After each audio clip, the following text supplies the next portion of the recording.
기도하겠습니다.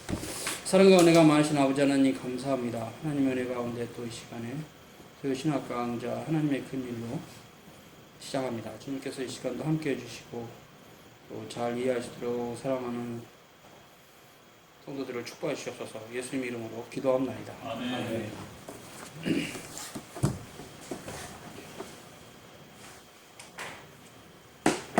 네, 교재를 해보시죠.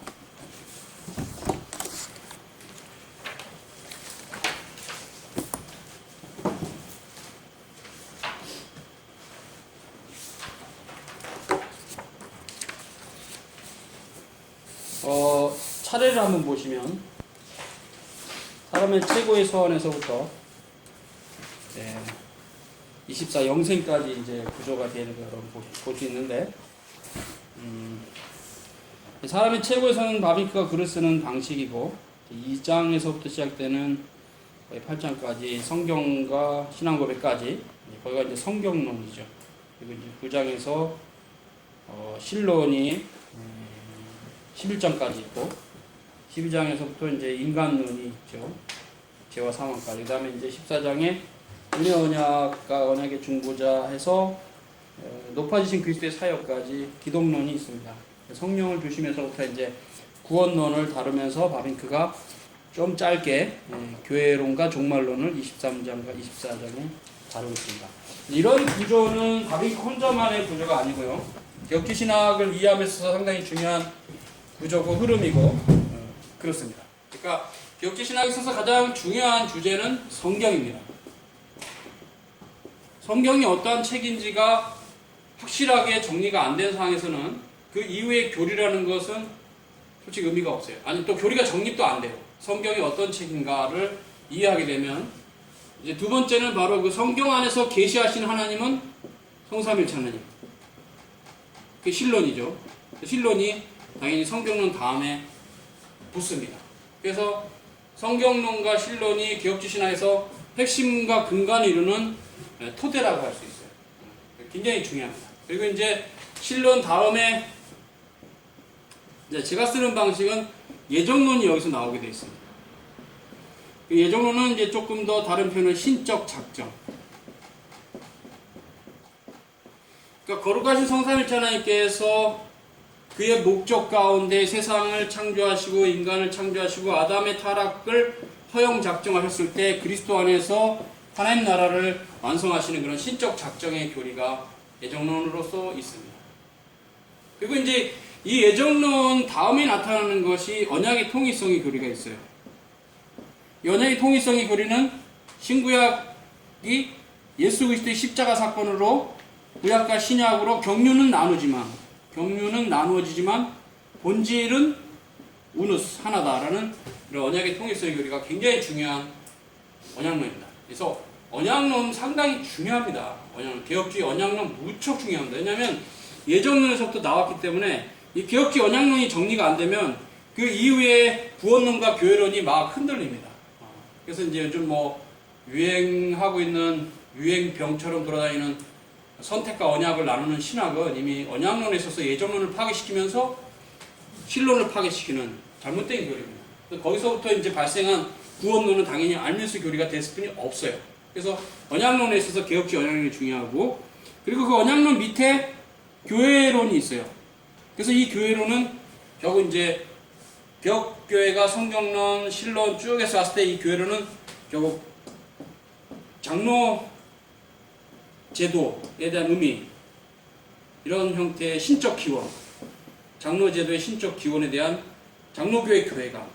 그래서 그것은 거룩성과 보편성, 사도성에 대한 니케신조까지 합치면 그런 교회관이 형성이 되면 그때 이제 교회론과 종말론이 이해가 될 때 결국 개혁주의 신학의 마지막은 종말론에서 나타나는데 나그네 신학입니다.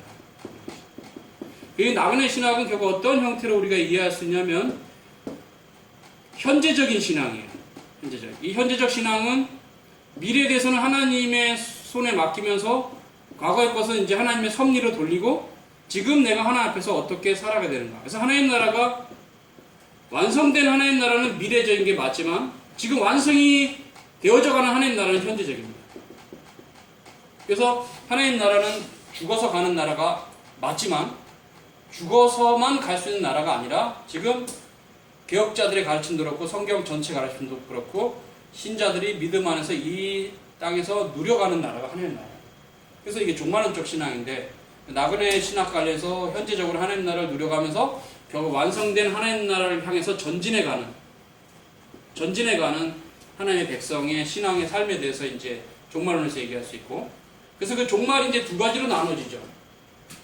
보편적 종말과 개인적 종말. 근데 우리는 개인적 종말을 먼저 살피고 보편적 종말을 보는 게 더 좋아요. 어떤 면에서. 무슨 말이냐? 보편적 종말을 먼저 설명 간단히 드리면 예수님의 재림입니다. 예수님의 재림을 말해요. 예수님의. 개인적 종말은 뭐냐면 신자의 죽음입니다. 예수님의 재림의 시기는 아무도 알 수가 없어요. 그렇기 때문에 우리가 예수님의 재림이 있다는 사실은 믿지만 언제냐에 대해서 말할 수 없습니다. 그날이 도적같이 온다 그랬기 때문에 절대로 그거를 어느 시기라고 잡을 수는 없어요. 보편적 종말은 시기에 대해서는 말할 수 없으나 예수님이 재림하셔서 온 세상을 심판하시고 그 백성을 영원한 하나님 나라로 이끄시는 때, 이렇게 정리를 끝냅니다.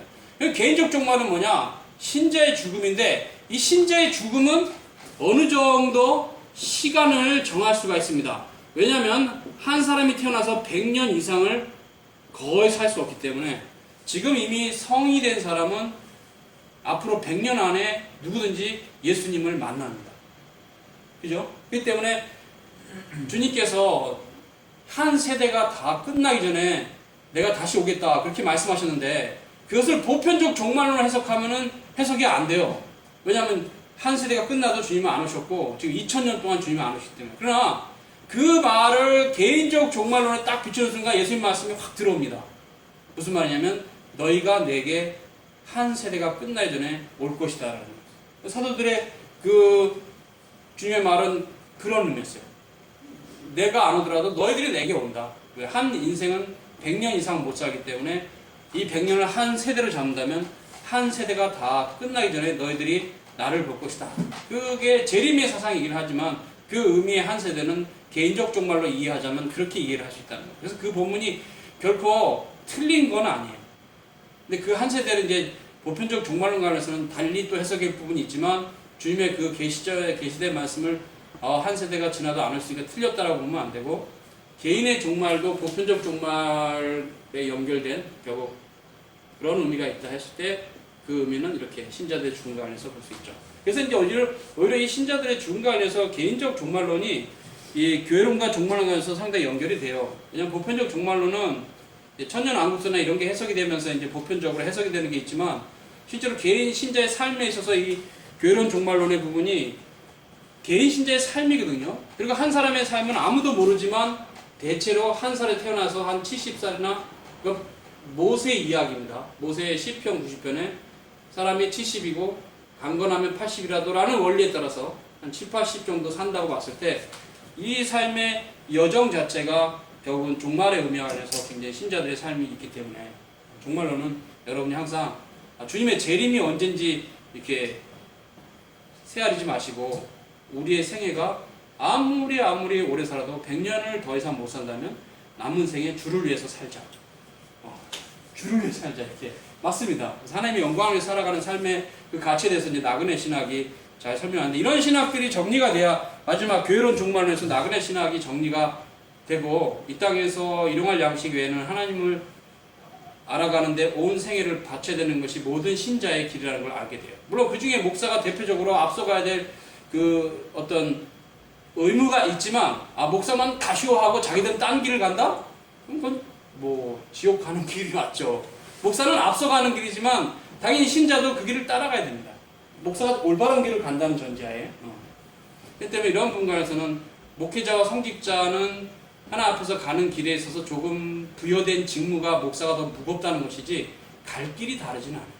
목회자가 또 성도가 가야 될 길에 있어서 갈 길 자체가 다르진 않습니다. 똑같은 길을 가는 것이고 주님의 길을 가는 것이고 주님이 우리의 목자와 또 우리의 왕과 임금과 우리의 제사장과 우리의 선지자가 되시기 때문에 주님께 가는 겁니다.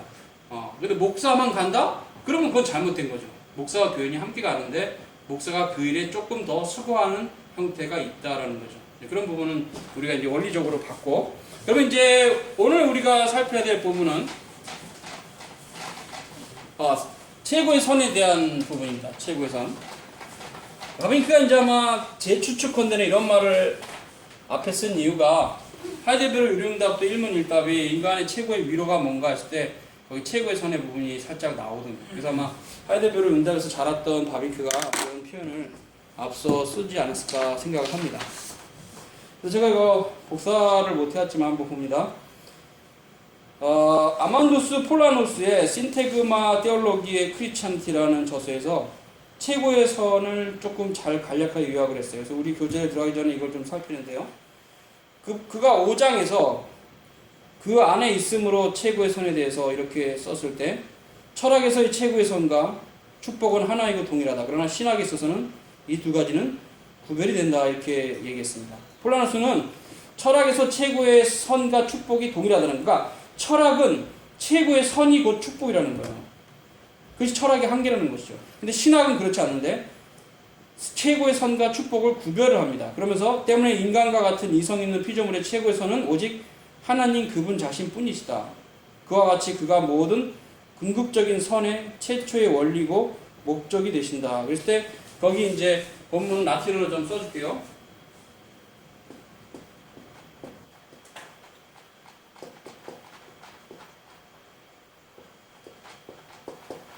이겁니다. Deus ipse solus est.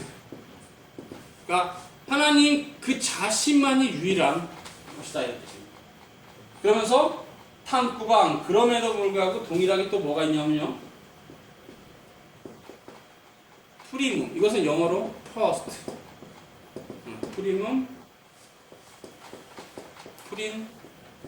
프린시피오 이것은 원리란 뜻입니다. 원리. 프린서펄 영어로. 그래서 최초의 원리고 and finis 목적이다. 그러니까 하나님이 신자들의 최고의 선이고 그분만이 솔루스 유일하게 프린시피움이고 피니스다. 그러면서 궁극적인 이게 나왔어요. 울티무스 모든 옴니 궁극적인 모든 선의 최초의 원리고 목적이다. 하나님이에요. 라틴어는 이렇게 됩니다. 그래서 인간과 같은 이성 있는 피조물의 최고의 선은 오직 솔루스 하나님 입세 그분 자신뿐이시다. 그와 같이 그가 모든 궁극적인 울티무스 모든 선의 최초의 원리고 목적이다. 폴라누스는 하나님 그분만이 홀로 그 자체에서 모든 선의 궁극적인 목적이라 최초의 원리라 말합니다. 라틴어에서 프린시피움과 피니스는 원리와 목적으로 해석이 되는데 그러므로 하나님 그분 자신만이 홀로 그 자체로서 그러하시다는 겁니다. 최고의 선이 결코 철학에서 온 것이 아니라 신학의 중요한 주제가 된다는 것을 가르칩니다. 왜 이 얘기를 폴라누스가 했냐면요. 고대 그리스 철학에도 최고의 선의 개념이 있기 때문이에요. 그러니까 사람들이 오해하기를 야 바로 기독교 최고의 선의 개념은 철학에서 따온 것이 아니냐 그렇게 오해하지 못하도록 아니다 하는 얘기. 아니다 그건 아니다. 너네들 최고의 선은 이 땅에서 복받고 잘 사는 거잖아. 우리는 아니다. 철학에서 최고의 선은 축복이라면 우리에게는 아니다. 하나님 그분 자신이 우리의 최고의 선 다르죠. 그러니까 그런 면에서 지금 한국교회가 가르치는 가르침이 이 땅에서 성공하는 게 최고의 선이라는 식으로 가르치는 것은 지금 굉장히 잘못 가르치는 거예요. 하나님 자신을 가르치지 않고 하나님으로부터 떨어지는 좀 재밌게 얘기하면 콩고물을 최고의 선으로 가르치는 거예요. 그래서 결국 예수 믿고 부자 되자는 식의 가르침은 굉장히 위험한 이교적인 세상적인 가르침이죠. 고대 헬라의 철학이 있는 가르침이죠. 기독교 교리가 아니에요. 그런 가르침들 지금은 팽배해서 그것을 뭐 의식 있는 사람들 사이에서는 만몬 신앙이라는데 잘못된 겁니다. 그래서 보세요. 이제 폴라누스는 구체적으로 왜 그러면 하나님만이 홀로 최고의 선이신가 그걸 얘기합니다. 그 따옴표 읽어드립니다. 누가 우리에게 구원과 영광과 능력과 방패신가 그와 같이 우리의 복에 관해서 모든 필요한 것을 채우시는 분이신가. 이게 중요한데요. 여러분이 이제 하나님을 알아가는데 중요한 개념이 뭐냐면은 하나님이 나에게 모든 것을 주셨다라는 그런 개념들에서 깊이 생각을 했어요. 그러니까 뭐냐면 예수님의 십자가의 죽으심과 부활은 거기 지금 주기도문에 일용할 양식까지 포함되어 있습니다. 그러니까 오해하는 사람은 예수 믿고 뭔가를 더 가져야 된다고 생각하는데 그게 아니라 예수를 믿는 믿음 따라서 하나님 말씀을 따라 살아가는 그 삶 안에는 그게 다 있는 거예요.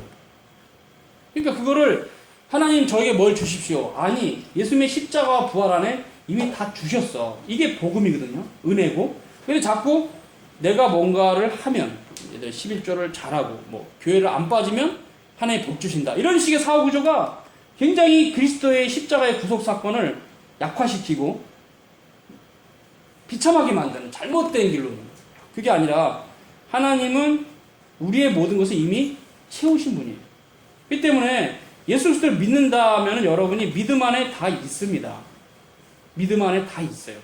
그러니까 이제 더 이상 바울이 얘기했죠. 이제 더 이상 우리가 우리를 위해서 살 이유가 없다. 우리 자신을 위해서. 왜? 주님이 우리 자신을 위해서 모든 것을 다 행하셨기 때문에. 그죠? 그게 바울의 가르침이에요. 이런 부분들이 우리가 굉장히 중요한데 우리의 최고의 선은 누구신가? 오직 하나님만이 우리의 구원과 영광과 능력과 방패시다. 그와 같이 우리의 복에 대해 모든 것을 채워주시는 분이시다. 우리의 최고의 선은 오직 하나님 뿐이시다. 굉장히 중요한 폴라노스의 신학적 진술이죠. 그래서 이제 시편 16편 2절을 보세요. 여러분 같이 볼까요?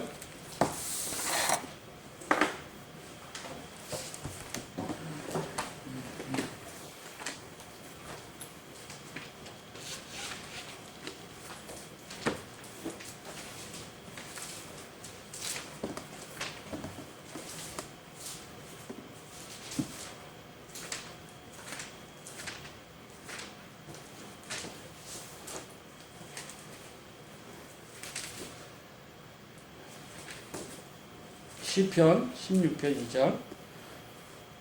거기 한번 같이 읽어봅시다. 시작. 내가 여호와께 아뢰되 주는 나의 주시오니 주밖에는 나의 복이 없다 하였나이다. 예, 거기 보니까 내가 여호와께 아뢰되 주는 나의 주시오니 주님밖에는 거기를 선으로 바꿔됩니다. 나의 선이 없다 했나이다.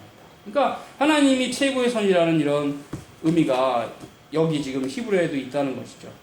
조금 더 볼게요. 폴라노스는 그러므로 그가 우리를 참된 복으로 회복시키는데 그가 우리의 최고의 선입니다. 그럼 최고의 선은 우리의 참된 축복의 원인자이십니다. 그리고 그가 모든 악으로부터 우리를, 모든 비참으로부터 우리를 자유케 하여 주십니다. 오직 하나님께서 우리를 참된 축복으로 회복시키시는데 실제로 인간의 행복은 인간으로부터 오는 것이 아니라 인간으로부터 온 것이 아니라 다른 한편 모든 피조물에 대한 그의 선은 최고의 선을 주는 것이다. 그리고 그것이 맞다. 이렇게 말하고 있어요. 조금 더 볼게요. 3번 맞습니다. 이 페이지 시편 23편 3, 4절을 보겠습니다.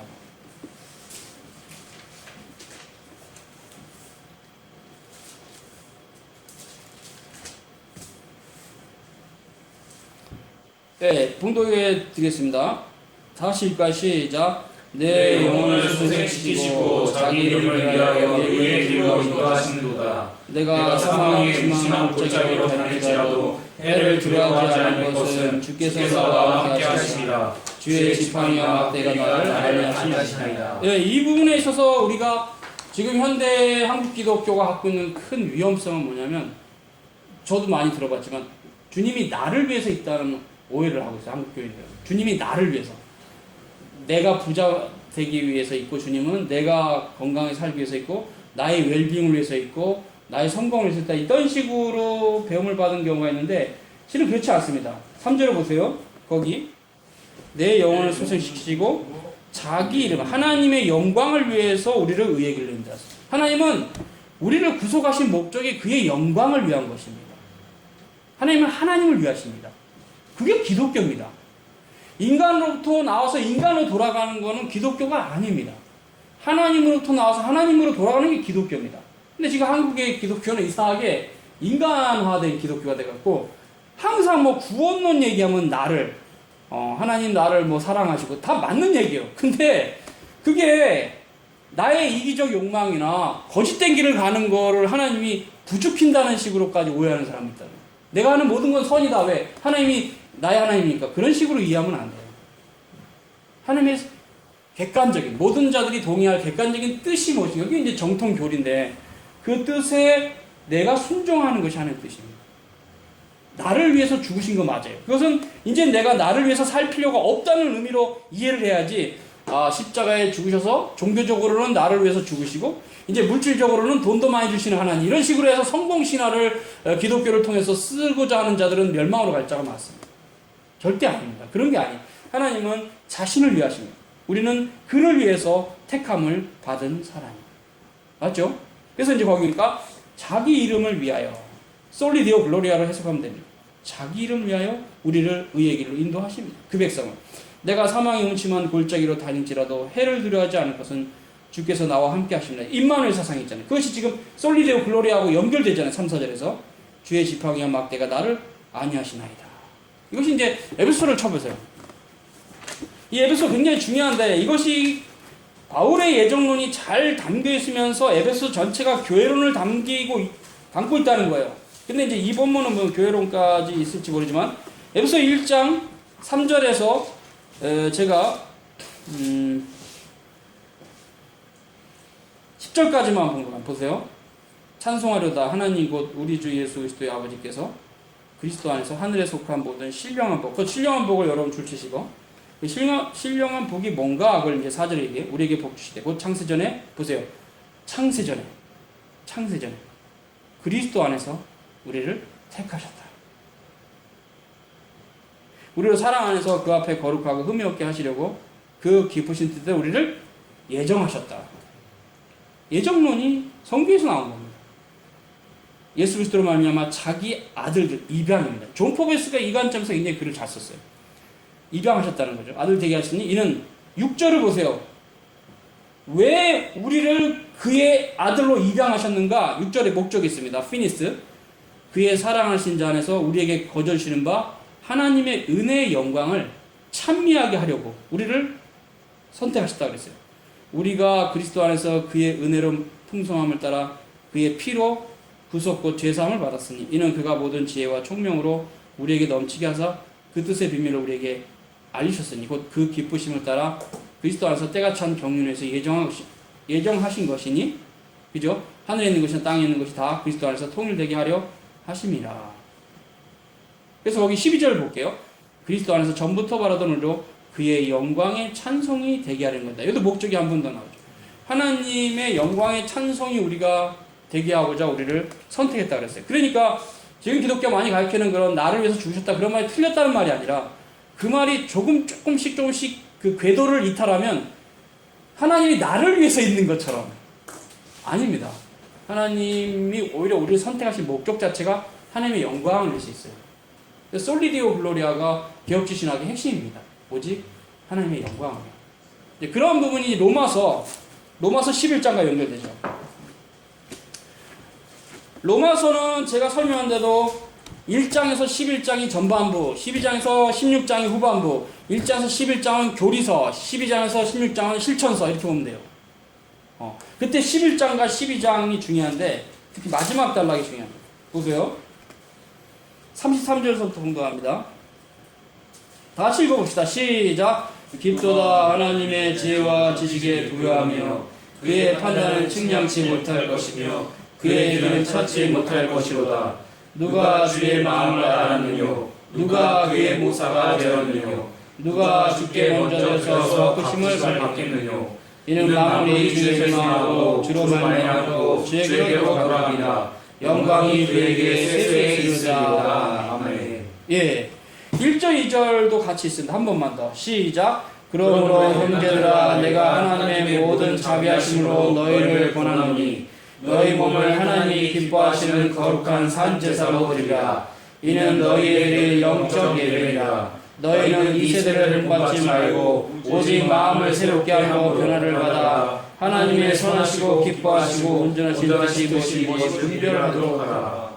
예, 거기서 오늘 볼 본문은 36절이 포커스죠. 만물이 주에게 나오고 주로 말미암고 주에게로 돌아간다. 하나님의 절대 주권 사상입니다. 그리고 영광이 그에게 세세 있으려다. 아멘. 이게 로마서의 주제, 토픽, 그레이트 토픽, 대주제입니다. 많은 경우 로마서 1장 17절을 잡는데 그러면 안 됩니다. 그럼 루터주의가 됩니다.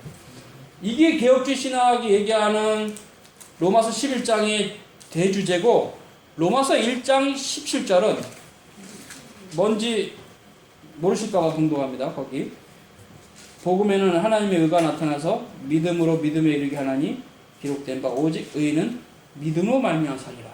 이 구절은 11장 이 구절에 대한 종속된, 즉 하나님을 영화롭게 하는 유일한 길은 믿음으로 사는 길밖에 없어요.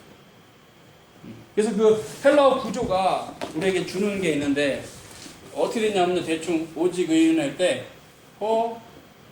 디카이오스로 돼 있고 그 다음에 제세타이로 돼 있으면서 여기다 쓰는 게 낫겠네요. 아니다 죄송합니다. 여기 에크 피스테오스로 돼 있고 여기 제세타이가 있어요. 이제 무슨 말인지 제가 설명하는데 여기는 의인이란 뜻입니다. 의인.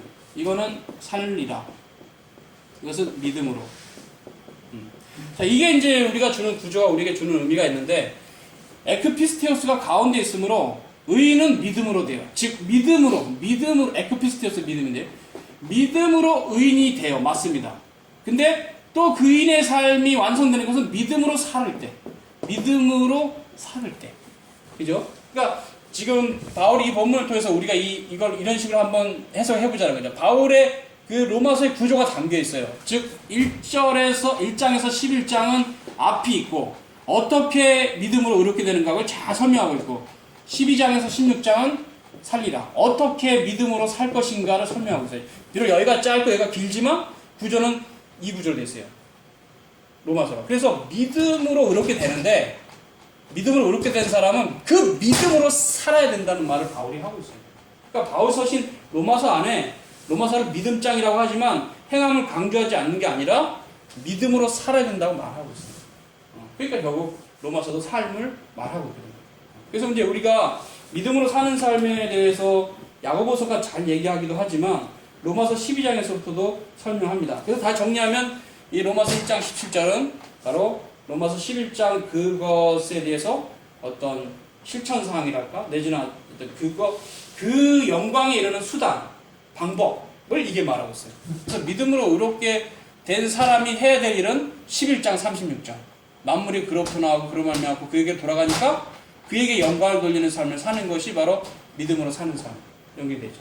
그래서 이제 11장 이제 정리가 됩니다. 11장 36절이 로마서의 주제구절. 이것은 부주제 내지는 그쵸 그걸 종속적인 그 본문을 그쵸 따라 살 수 있는 유일한 수단 방법이 여기 있죠. 믿음으로 의롭게 돼서 믿음으로 사는 것만이 하나님을 영화롭게 할 수 있다. 정리됐죠? 로마서 한번 12장 봅시다.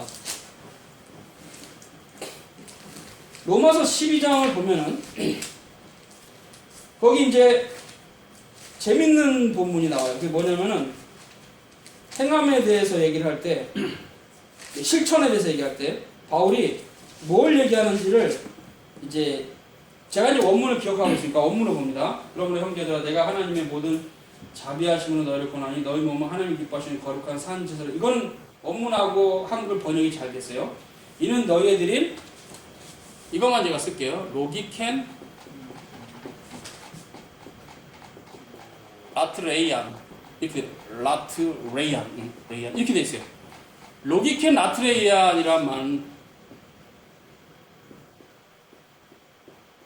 리스너블 서비스 혹은 워십 이런 뜻입니다. 워십은 예배죠. WORSHIP. 그래서 분별 있는 예배 혹은 지성적인 예배 말씀이 있는 예배를 뜻이에요. 그래서 장로교는 로마 가톨릭이 미사로 예배를 더럽혔을 때 성경 말씀을 따라 로마서의 말씀을 따라 모든 예배에 그렇죠 중간에 설교를 합니다. 설교가 거의 반을 넘죠. 이게 왜냐하면 로기켄 라트레이아 말씀이 있는 예배가 성경적 예배이기 때문에 예배를 개혁한 겁니다. 근데 이제 개신교가 이 설교 시간에 이제 많은 목사들이 올바른 교리를 가르치고 자기 얘기를 하면서 망가뜨려서 그렇지 이게 성경적 예배는 맞아요. 설교가 예배의 많은 부분을 차지하는 게 로마서 12장 2절에 보면 1절 2절에 보면 그래서 영적 예배는 번역이 아주 좀 잘못됐고 로기켄 라트레이아는 영적으로 해석은 안 돼요. 이게 로고스에서 온 말일 수 있는데, 영적은요, 헬라어로 퓨누마티코스란 말이 따로 있어요. 영적이란. 이걸 히랍어로 장문한다면 퓨누마티코스를 써야 돼. 근데 퓨누마티코스 라트레이아 그랬으면 영적 예배가 맞는데, 로기켄 라트레이아는 영적 예배로 절대 번역이 안 돼. 이거는 번역이 오역이에요.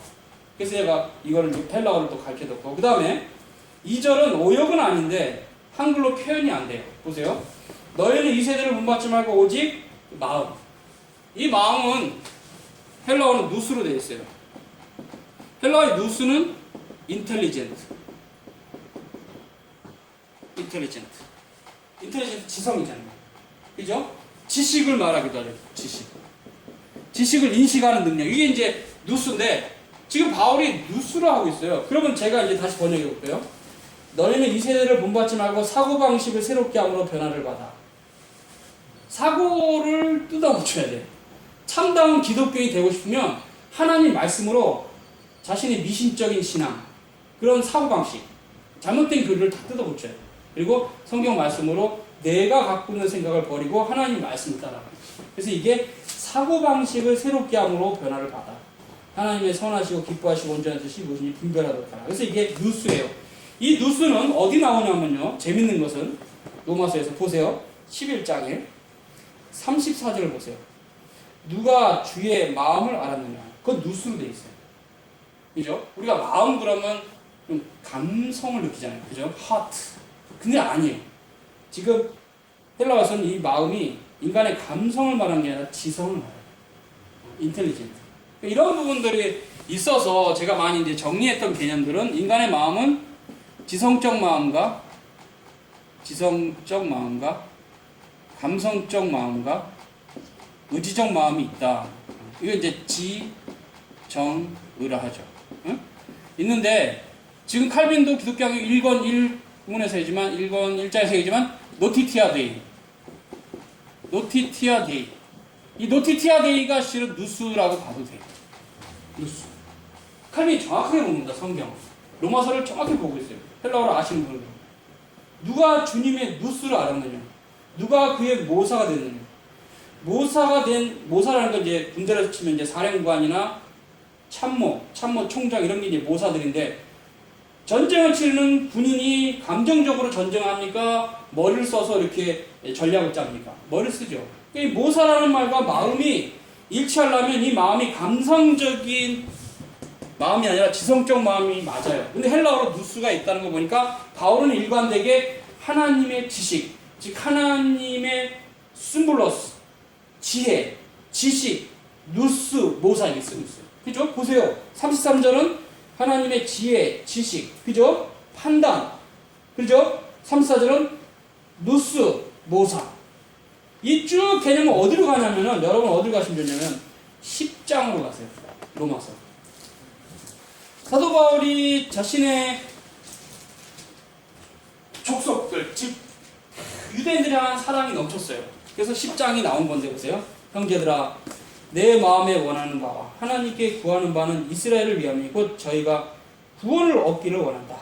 내가 증거하노니 저희가 하나님께 열심히 있으나 지식을 쫓는 것이 아니라 하나님의 의를 모르고 자기 의를 세우려고 힘써 하나님의 의를 복종치 아니하니라. 이게 그 당시 유대인들의 신앙이었어요. 그러니까 그 당시 유대인들의 신앙이 하나님 아는 지식에 있어서 추구하는 게 아니라 단지 열심히 있었어요. 그냥 막 율법주의죠. 11조 내고 일에 한 번씩 금식하고 성전에서 맨날 달랄랄라 기도하고 이런 걸 열심히 하면 하나님이 자기 자식들을 복 주시고 이 땅을 로마 제국으로부터 구원하실 줄 생각했어요. 예수님이 오셨음에도 불구하고, 구약에서 말씀하신 예수님이 오셨음에도 불구하고 그분도 배척했어요. 유대인들이. 왜? 그분들의 신앙이 하나님을 아는 지식에 기초한 게 아니라 잘못된 열심에 기초한 거죠. 그래서 하나님의 의를 모르고 자기 의를 세우려고 오히려 하나님의 의를 복종치 아니하는 심각한 상태가 됐다. 그죠? 본문이 있잖아요. 그리고 이제 쭉 내려가세요. 쭉 내려가서 어디 보냐면 16절 하고 17절 봉독해 드립니다. 그러나 저희가 다 복음을 순종치 않았더라. 이사야가 말씀을 전하는 시대를 가리켜 바울은 저들이 복음을 순종치 아니했대요. 이게 복음주의자들의 성경 해석을 따라가면 안 되는 이유가 여기 있어요. 이사야가 전한 건 복음입니다. 율법이 아니라. 여러분 구약을 율법으로 보시면 안 됩니다. 오해라는 사람들이 구약은 창세기서부터 말라기까지 다 율법, 그래서 통째로 그냥 잘라서 버리는 무식한 사람들인데 그렇게 성경 해석하면 안 됩니다. 언약론 잘못된 사람이에요. 보세요. 바울이 저희가 다 복음을 순종하지 아니하였다. 누구 말에 순종 안 했다고요? 이사야의 말에. 이사야가 가로되 주여 우리의 전하는 바를 누가 믿었나이까 하였으며, 그러니까 결국 이사야의 가르침을 듣지 않은 것이 복음을 듣지 않은 거였어요. 그 시대에. 지금도 마찬가지입니다. 구약을 버리고 신약에 뭐 예수 믿으면 구원받는다 그거 붙잡고 막 다 하나님 말씀 아는 것처럼 껄떡대는 복음주의자들 보면 아, 너네들은 하나님 말씀 하나도 몰라. 하나님 말씀 이렇게 얄팍하지 않아요. 그 구약 전체가 얼마나 부유한 하나님의 복음인데 구약을 다 버려버려 통째로. 그때 그렇게 해서 뭐 페북에 글 이상하게 쓰는 사람 내가 많이 보니까 아닙니다. 구약 버리는 거 아니에요. 바울이 분명히 복음을 순종치 아니했다. 이스라엘 사람들 이사야 시대. 이사야가 뭐라 그랬냐? 주여 우리의 전한 바를 누가 믿었나이까? 우리의 전한 복음을 누가 믿었습니까? 그 시대 이사야 가르친 복음이라는 얘기예요. 바울은. 이거 언약의 통일성의 관점에서 봐야 돼요. 언약의 경륜의 차이점의 관점에서 보면 안 돼요. 그래서 17절에 뭐라 했어요? 그러므로 믿음은 들음에서 나며 들음은 그리스도의 말씀이에요. 이래서 바울이 지금 본문에서 얘기하는 바는 하나님을 아는 지식에 있어서 무지한 자는 구원이 없다는 얘기를 하고 있어요. 그래서 이런 부분들이 이제 제가 그냥 기억으로만 갖고 있는 걸 여러분에게 요한복음 8장인데 여러분도 잘 알 거예요. 제가 퀴즈 비슷하게 진리를 알지니 그다음에 뭐죠? 그다음에 뭡니까? 진리를 알지니 진리가 너희를 자유케 그렇죠. 자, 딱 힌트 주니까 조용히 다 아네. 그래서 8장 32절이에요. 진리를 알지니 진리가 너희를 자유케 하리라. 예, 이게 8장 32절인데 그때 그 진리가 누구냐면 예수님입니다. 그죠? 8장 32절 봤죠? 지금? 그죠? 진리를 알지니 진리가 너희를 자유케. 이게 맞는 말이에요. 이게 맞는 얘기고 철학적으로도 약간은 맞아요. 근데 실은 예수님은 철학을 말한 게 아니에요. 자신을 말한 거예요. 예수를 알지니 예수가 너희를 자유케 하리라. 그럼 예수를 안다는 건 다 알고 예수님이 우리를 자유케 한다는 것도 다 안돼. 그 의미가 뭐냐? 바울이 로마서 설명하는 거예요. 하나님 아는 지식을 추구해라. 누스를 따라서 하나님 아는 지식. 믿음이 들음에서 나기 때문에 들음이 없으면 그리스도의 말씀인데 그게 그 말씀이 없으면 너희들의 구원은 보장할 수 없다. 그래서 유대인들이 멸망을 갔다. 하나님 아는 지식에 있어서 잘못 갔기 때문에. 그 이제 잘못된 지식으로 신앙이 율법주의로 가면서 미신적으로 돼서 결국 멸망을 간 거예요. 제가 이제 살펴본 자료는 필로의 그 책에 보면 바리새인들의 사상이 잘 나타나 있어요. 근데 바리새인들의 사상은 그 당시 헬라 철학하고 결합된 혼합물입니다. 필로의 글을 읽어본 사람은 알아요. 필로가 바리새인인데 예수님 당시에 이제 요세푸스는 역사책을 많이 썼고 필로는 신학책을 많이 썼는데 필로의 신학책에 보면 막 데미우르고스가 나와요. 데미우르고스는 플라토의 철학책에 나오는 전능한 신이거든요. 그러니까 그런 개념인데 높으신 하나님은 이 저급한 물질 세계를 창조하실 수 없다. 쪽팔려서. 그래서 좀 저급한 신인 데미우르고스가 세상을 만들었다. 영주주의. 그렇죠. 그러니까 결국 유대주의와 영주주의가 무관하지가 않아요. 헬라 철학이 무관하지 않아요. 이런 부분에 있어서 솔직히 후대에 이제 누구든지 좀 더 본인이 신학을 하는 형태로 가는 사람은 분명히 연구라도 가지고, 저도 연구하고 싶은 말인데 제가 지금까지 좀 살펴본 바로는 더 많이 좀 살펴보고 얘기를 하고 싶은데 바울이 헬라 철학을 극복한 사람으로 조금 추측이 돼요.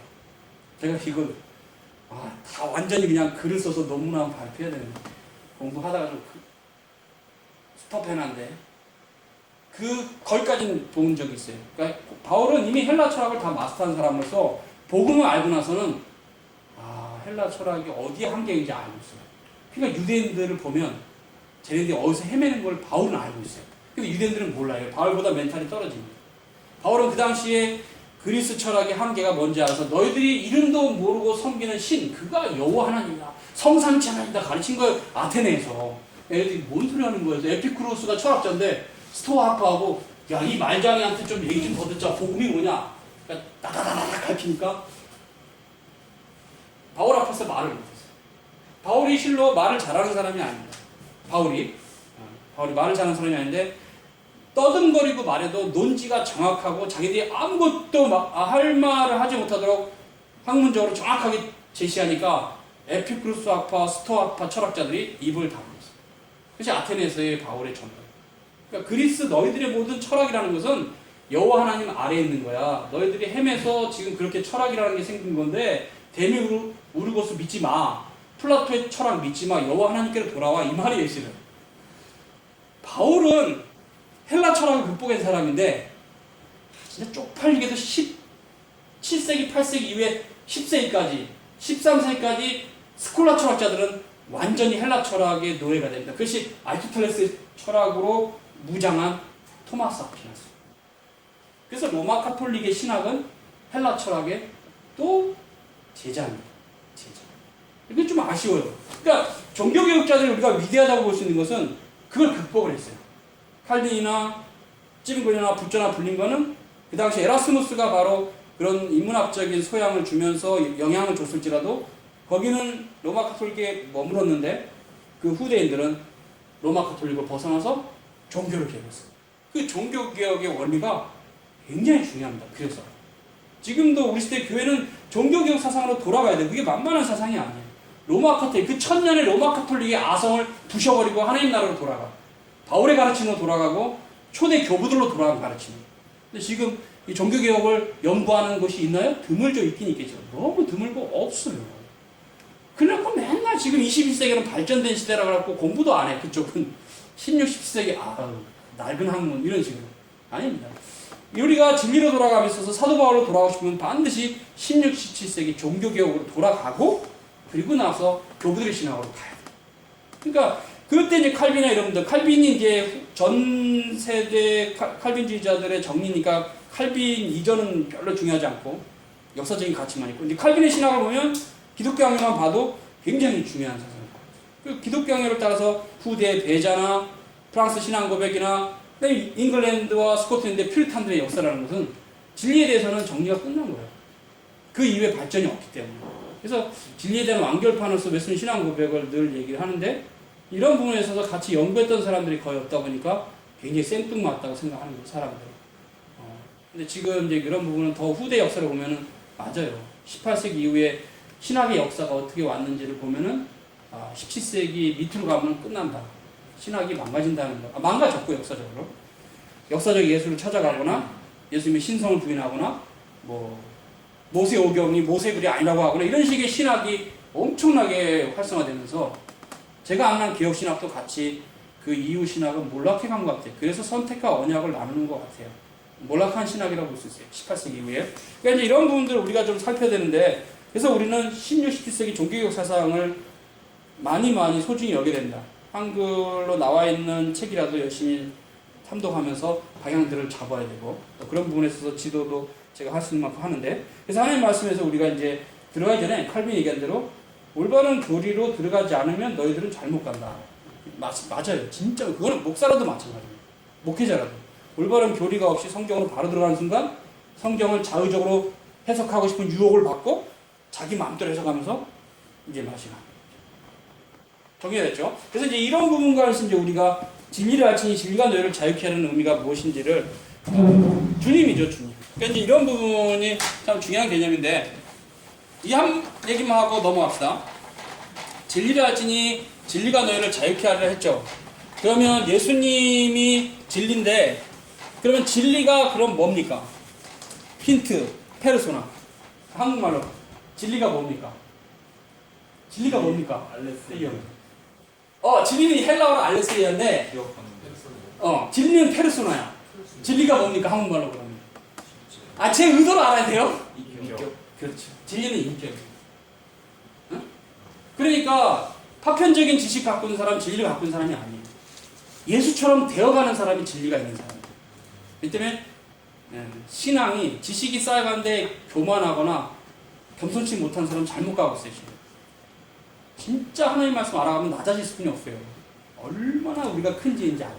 그래서 예수님을 알아가면 예수님을 닮아가야지. 개혁신학이 있다면서 그냥 너무 교만하고 자기밖에 없다는 식이라거나 그런 사람은 뭔가 잘못. 주님을 알아갈수록 물론 옳고 그름에 있어서는 좁은 길을 가야 되지만 내가 알기 때문에 다른 사람을 정죄할 수는 없어요. 오히려 그를 품어주고 불쌍히 여기고 끝까지 기다려야 되겠지. 사람 될 때까지. 그것이 먼저 한 사람의 자세예요. 진리는 펄슨입니다. 여러분이 지금 여기서부터 진리를 배우고 싶으면 진리와 펄슨을 같이 갖고 가셔야지 진리와 펄슨을 나눈 순간에 찢어버린 순간에 마이가 됩니다. 그래서 야고보가 뭐라고 했어요? 귀신도 믿고 떠느니라. 우리가 하나님 말씀에 순종이 없는 신앙은 거짓 신앙입니다. 야고보의 말을 명심하십시오. 그건 안윤 사상이 절대 아닙니다. 오히려 반율법주의를 정죄하는 교리입니다. 이게 반율법주의, 율법 폐기론자를 정죄하는 교리입니다. 그래서 상당히 이게 중요한 교리인데 이런 부분에 생각을 안 하는 많은 교인들이 얄팍하게 지식 몇 개 알고 있는 거 지가 공부한 것도 아닌 거 가지고 대단한 거 알고 있다고 껄떡거리는 교인 보면 가짠다. 너 어디서 또 주워 들은 거지. 꺼져라. 석탄 물론 하나 배우고 싶어요. 주워 들은 지식은 또 자기 지식도 아니에요. 자기가 성경을 읽고 진짜 올바른 교리로 은혜를 받아서 내 것이 되면 그게 자기 지식입니다. 또 그 말씀대로 살아봤습니다. 근데 그런 거 하나도 없이 어디서 주워 들은 얘기만 잔뜩 갖고 있는 사람 한 방 뻥 때려 우르르는 거지. 절대로. 여러분이 결국 올바른 교리를 깨닫고 두 번째는 그 교리를 따라서 하나님 말씀. 성경으로 돌아가야 돼요. 성경으로. 성경을 바로 돌아가면 안 되니까 지금 우리가 계속 이렇게 지루한 시간을 갖는 거지. 교리가 여러분 다 잡혀있으면 저는 지금 여러분한테 성경으로 가고 싶어. 창세기서부터 그냥 쫙 강의하고 싶어. 근데 교리가 없어서 안 돼. 교리 없으면 안 돼. 들어가면 이상하죠. 그래서 여러분이 교리는 분명히 그러니까 이제 웨스민 신앙 고백으로 치면 대열이 소열이 그래서 신학적 입장. 그러면 그 해설서는 기독교 강의. 기독교 강의나 프랑스 신앙 고백이나 웨스민 신앙 고백 신학적 입장이 거의 같아요. 그러니까 여러분이 해설서가 되는 기독교 강요만 열심히 읽으면서 이해를 해도 그래도 웨스민 신앙 고백이 이해가 돼요. 물론 이제 교회에서도 가르쳐야 되겠지만 대소리 문답을 본인 개인이 알아가는 형태는 한국에서 그나마 소개된 거는 기독교 강의밖에 없어서 그거라도 열심히 읽으라고. 바비큐클은 이제 우리가 같이 시작하니까 읽으면서 또 안 읽으면서 해도 되지만 기독교 강의는 꼭 여러분이 꼭 개인적으로 읽으시라 그렇게 얘기를 하고 싶어요. 자, 그래서 정리합시다. 네. 이제 교재 들어가세요. 교재. 이 본문에서 사람의 최고의 선이 하나님이시라 이 본문 벌써 딱 처음부터 이렇게 하죠. 바빙크가. 여기서 이제 바빙크가 첫째 논점으로 잡는 것은 왜냐 하나님이 그분만이 홀로 만물의 창조주고 지탱자이기 때문에 그분이 최고이실 분이 없다는 얘기 맞죠. 먼저 그 논점을 잡습니다. 그래서 읽어볼게요. 모든 존재와 생명의 근원이고 그분은 모든 풍성한 셈이다. 오히려 피조물은 매 순간마다 그분을 의지하지만 그분 자신은 홀로 그죠? 의지하는 존재가 없고 그분 자신 홀로 계신다. 홀로 독립적이죠. 그러니까 그분은 홀로 독립적이고 우리는 매 순간마다 그분에 의존합니다. 이걸 제가 좀 쉽게 설명하면 여러분 생각하기에 여러분 힘으로 사는 것 같죠. 근데 한번 아파보세요. 너무 막 무슨 바이러스 먹어가지고 한번 감기라도 크게 걸려서 그러면 손도 하나 못 올려요. 그때 느끼죠. 하나님이 언제든지 나의 건강을 빼앗아 갈 수 있는. 그러니까 건강도 자신하시면 안 돼. 오직 우리가 자랑할 건 하나님밖에 없어. 돈이 많다고요? 그건 자랑하지 마세요. 외모들 자랑할 거 없어요. 나이 70 먹으면 원빈같이 생긴 사람도 머리 벗겨지면서 그냥 할아버지로 죽어요. 저는 옛날에 우스갯소리 좀 합시다. 텔레비에 나오면 여자 연예인하고 어머니가 나오면 어머니가 진짜 이해가 안 됐어요. 야, 어떻게 저렇게 예쁜 여자 연예인한테 엄마는 저렇게 못생겼을까? 내가 50이 돼 보니까 나도 한 7, 80 먹으면 저렇게 되구나. 그러니까 사람이 그 아름다움도 한 50년만 시계줄 돌리면 머리는 허여지고 주름은 쫙 지고 다른 사람. 시간 속에 사람은 사라지는 존재. 나의 외모도 믿을 게 못돼. 하나님 앞에 우리가 믿을 만한 거 하나님밖에 없어요. 하나님밖에 없다는 게 너무 생뚱맞으니까 좀 잘 설명. 하나님 말씀. 하나님이 보이지 않는 분이에요. 그러니까 우리가 알 수 없어요. 그게 맞습니다. 칸트도 얘기했지만 하나님 우리는 알 수 없어요. 우리의 지혜로는. 근데 하나님 자신을 계시하신 게 하나님 말씀이에요. 근데 이제 좀 추상적으로 얘기하면 예수 그리스도가 하나님 말씀이에요. 근데 구체적으로 얘기하면 우리가 예수 그리스도를 어디서 알아요? 어디서? 그렇죠. 성경을 벗어난 순간 하나님도 예수님도 알 수가 없어요. 구원도 뭔지 성경에서 예수님을 알 수 있으니까 신구약 성경만이 유일하게 하나님 말씀이라면 거기서 하나님을 알 수가 있어요. 말씀을 삼아야 되죠. 이 말씀이 역사 안에 주어졌으면서도 역사를 뛰어넘는 성격이 있기 때문에 여러분이 일반 계시를 굉장히 소중히 여기게 됩니다. 네? 그래서 철학을 좀 살펴보는 거나 과학에 살짝의 조예가 있는 것은 없는 것보다는 낫습니다. 결국 중요한 건 성경이기 때문에 우리가 올바른 교리가 없으면 과학적 지식이나 철학적 지식이 성경 해석하는 데 도움이 안 돼요. 우리에게 솔직히 가장 최종적으로 중요한 것은 올바른 교리죠. 그건 중요해요. 그래서 제가 한국에 알려진 분이 그분밖에 없어 칼빈의 기독교를 계속 강조를 하게 되는데 저는 그분의 글도 여러분에게 어려울 수 있으나 달리 더 쉬운 거를 줄 수 있는 게 없어요. 찾아보면 있을 텐데 뭐 이런 건 좋을 수 있어요. 사무엘 러더포드의 뭐 서한집이? 아니 요리문답 그건 좋아요. 그런 거 칼빈의 제네바 지뢰가 요리문답 그런 거는 이렇게 덤으로 같이 보면 좋아요. 그리고 이제 이거는 찾아보시면 좋은데 토마스 카트라이트의 기독교 교리 강론 그것도 좋아요. 그것도 문답으로 돼 있어요. 문답 요리문답식으로 그것도 괜찮거든요. 그런 책들을 한글로 나오면은 절판이 되고 나오면 절판이 되기 때문에 이제 찾아보기가 쉽지가 않아요. 근데 어쨌든 그런 책들은 잘 안 팔리니까 재판을 안 해요. 베스트셀러는 계속 재판하는데 그런 책들은 한번 나오면 긴 시간에 걸려서 팔리고 다시는 또 내기가 부담스러워. 출판사에서 안 내요. 그런 책 나오면 여러분은 헌책방이 있어도 집세 사야 됩니다. 그런 좋은 책들을 꼭 사서 어떻게든지 구입해 복사를 하더라도 반드시 읽으면 좋아요. 참고가 될 만한 이거 넘어갑시다.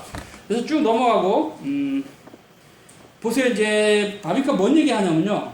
무생물과 생물과 인간의 차이를 얘기합니다. 첫째, 무생물 있죠. 존재만 있고 생명의 본질은 없다. 그렇죠. 그럼 무생물이 지각할 수 있나요, 없나요? 없죠. 없습니다. 그냥 존재만 있어요. 돌덩어리. 그냥 돌이 있죠. 돌이 있어요. 그냥 돌이 있는 겁니다.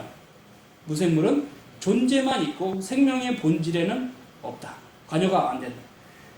그 다음에 이제 한 단계 높은 존재예요. 식물입니다. 식물은 생명의 본질은 참여하고 있는데 지각이 없어요. 지각이 없죠. 이제 한 단계 더 높은 동물.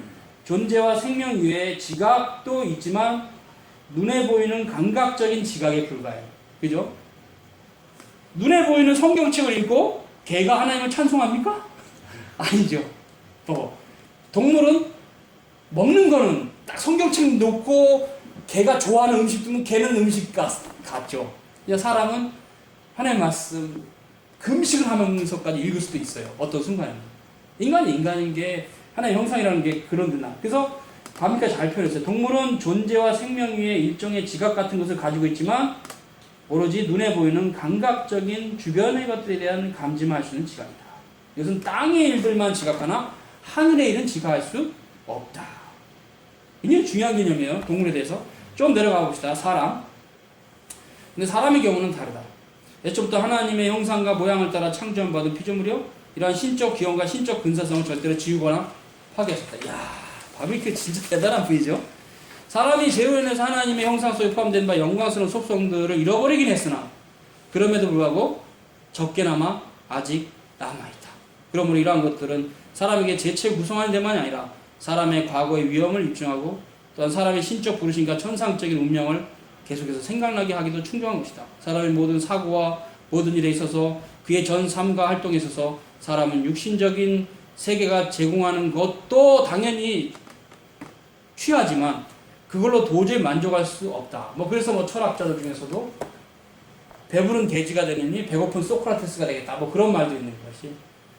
그 비슷한 것뿐만 아니라 더 뛰어넘는 의미가 바로 마태복음하고 신명기 있죠. 신명기 볼까요? 신명기가 더 원래 신명기 그게 6장인가 사람이 떡으로만 살 것이 아니요 여호와의 입에서 나오는 모든 말씀으로 살아야 한다라는 말이 맞아요. 8장에 있네요. 3절입니다. 3절. 시작. 너를 낮추시며 너로 줄이게 하시며 또 너도 알지 못하며 내 열조도 알지 못하라고 만나를 내게 먹이신 것은 사람이 떡으로만 사는 것이 아니요 여호와 입에서 나오는 모든 말씀을 사는 줄 너로 알게 하시며. 아멘. 이게 인간의 본분이에요, 실은.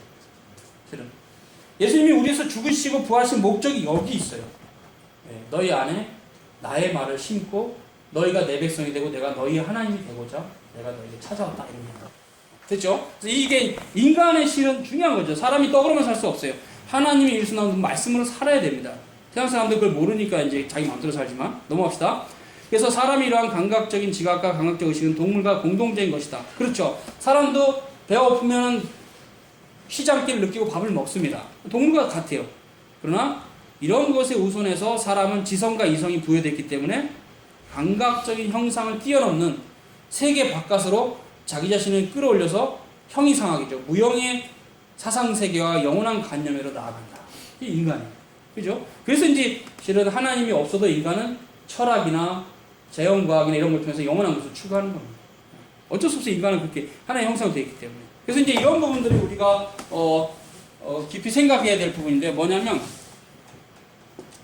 인간이 하나님의 형상으로 만들어졌기 때문에 이 하나님의 형상이 뭐냐면 삼일체 하나님의 형상입니다.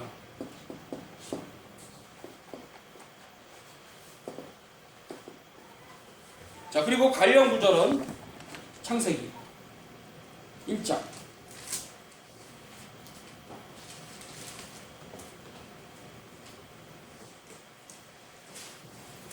26절 같이 읽습니다. 26절 시작. 하나님이 가라사대 우리의 형상을 따라 우리의 모양대로 우리가 사람을 만들고 그로 바다의 고기와 공중의 새와 육축과 온 땅과 땅에 있는 모든 것을 다스리게 하자 하시고. 거기 우리의 형상이 바로 삼일체 하나님의 형상이에요. 왜 하필 복수를 썼을까요? 그것은 하나님이 삼일체로 계시하는 거예요. 그래서 하나님의 형상은 삼일체 하나님입니다. 그냥 한 하나님 맞는데 뭐 성부 형상이라는 둥 성자 형상 이렇게 말하면 안 되고 우리의 형상이라고 했어요.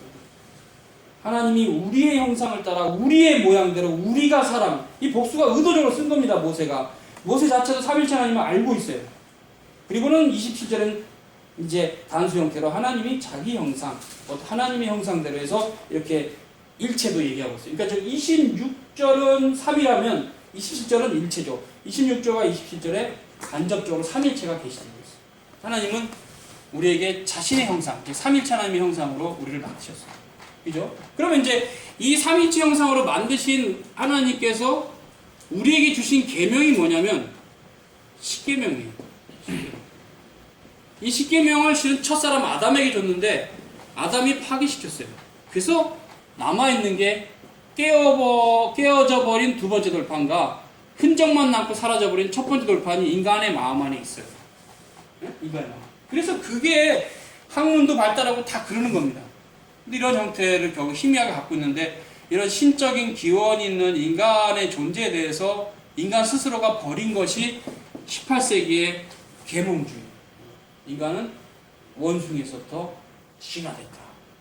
그럼 뭡니까? 인간이 원숭이부터 진화됐다고. 그러면 결국 이게 두 가지 위험성이 있는데요. 그러면 인간이 조금 더 진화되면 신이 된다. 이게 개 같은 말이니까 제가 하는 거 이런 건 아니에요. 인간은 진화된 존재가 아니에요.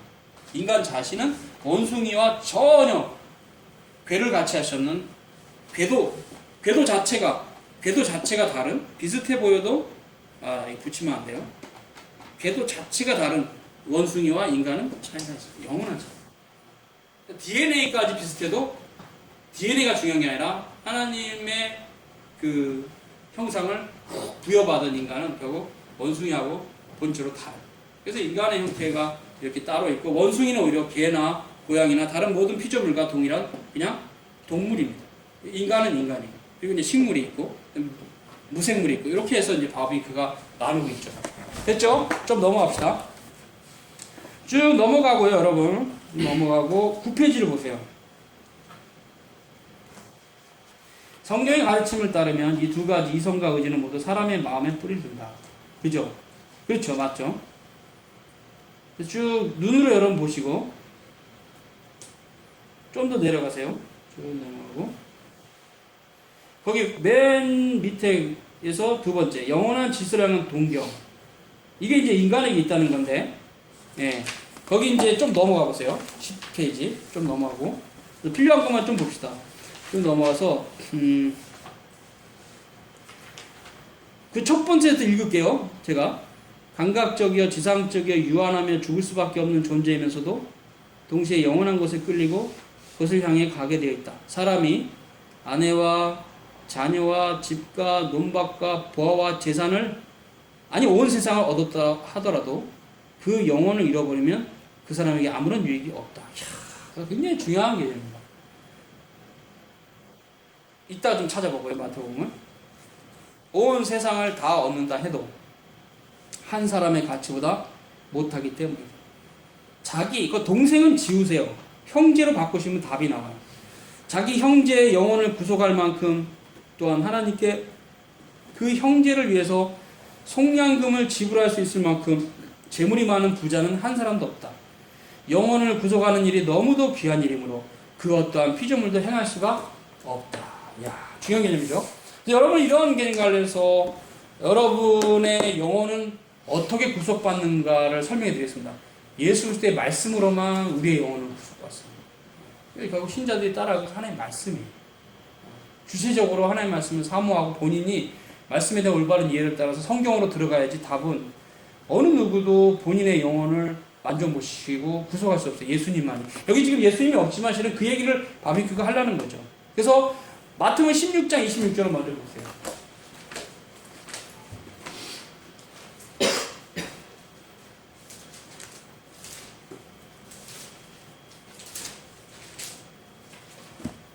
거기 보면 사람이 만약 온 천하를 얻고도 제 목숨을 잃으면 무엇이 유익하리요? 사람이 무엇을 주고 제 목숨을 바꾸겠느냐? 뭐 우리가 이 해석 안 해도 의미는 알 거예요. 어떤 의미, 예수께서 어떤 각도에서 하셨는지. 근데 이것은 이제 우리가 그냥 우리 시대 과학적인 관점에서 살짝 살펴보고 그것이 뭐 절대적인 건 아닙니다. 근데 좀 참고가 되죠. 인간의 구조가 우주의 구조보다 복잡하다 그럽니다. 그것만 생각해도 한 사람의 영혼이 또 생명이 온 천하보다 귀하다는 게 과학적으로도 맞는 얘기다. 구조가 복잡한 물체가 부피가 적어도 더 소중한 것처럼. 그잖아요. 그죠? 솜방망이, 이거 설명한 건데, 솜방망이 100g과 아이폰 이거 하나랑 바꾸겠냐고 바꿀 사람 없죠. 아이폰이 더 귀하니까. 작아도. 그래서 결국 구조가 복잡한 인간이 천하보다 귀하다는 거죠. 그러니까 무생물보다는 생명체보다는 하나님의 형상으로 만들어진 인간이 훨씬 귀하죠. 그래서 주님이 십자가를 지러 올라오신 겁니다. 주님께서 사람이 되신 이유. 그죠? 그 높으신 하나님이 유일하게 자기의 형상으로 만든 사람이 되셨어요. 그만큼 인간의 가치에 대해서 지금 예수님께서 말씀하시는 거죠. 제 목숨을, 거기, 사람이 만약 온 천하를 얻고도 제 목숨을 잃으면 무엇이 유익하려? 사람이 무엇을 주고 제 목숨을 바꾸느냐?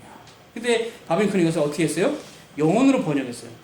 자신이 그 영혼을 잃어버린다면 아무런 유익이 없다. 저는 여기서 이제 저 방식의 해석을 좀 해보고 싶습니다.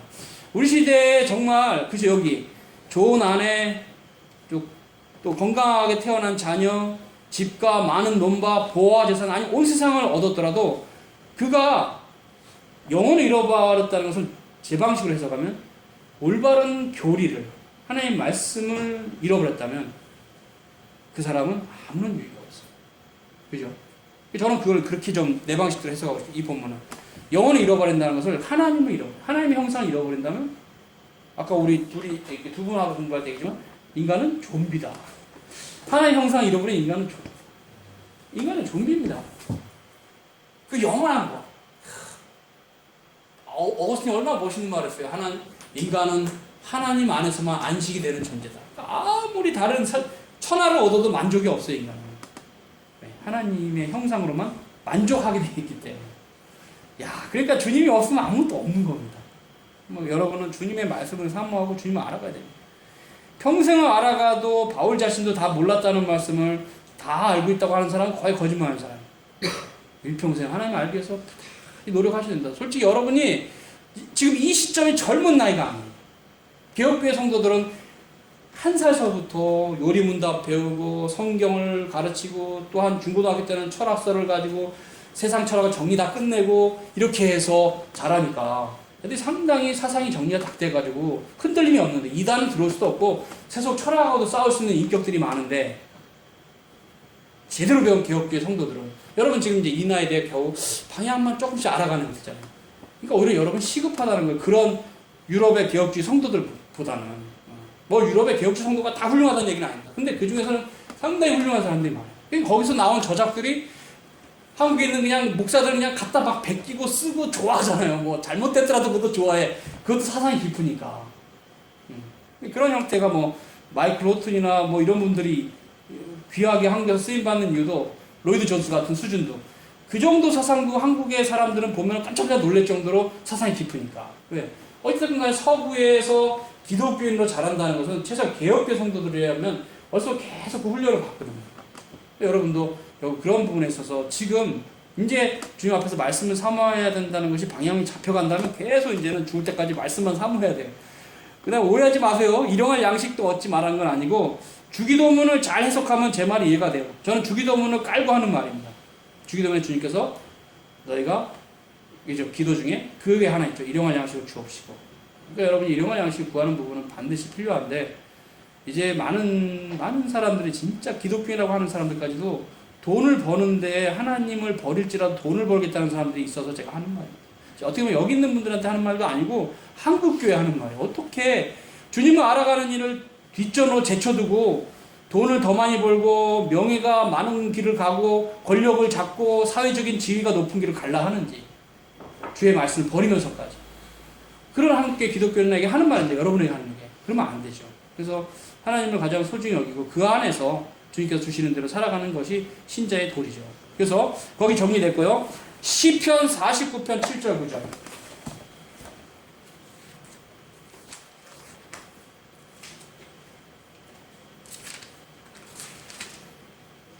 7절 9절이죠. 같이 읽읍시다. 시작. 아무도 결코 그 형제를 구속하지 못하며 저를 위하여 하나님께 속전을 바치지도 못할 것은 저희 생명의 구속이 너무 귀하며 영영이 못할 것입니다. 아멘. 그렇죠. 번역을 잘했어요. 그대로 번역했는데 그렇죠. 그만큼 이제 이게 동생이라고 번역된 건 좀 번역이 그렇고 요거는 좀 형제만 바꾸는 번역이 잘 됐어요. 자기 형제의 영혼을 구속할 만큼 하나님께 그 형제를 해서 속량금을 지불할 만큼 재물이 많은 사람은 없다.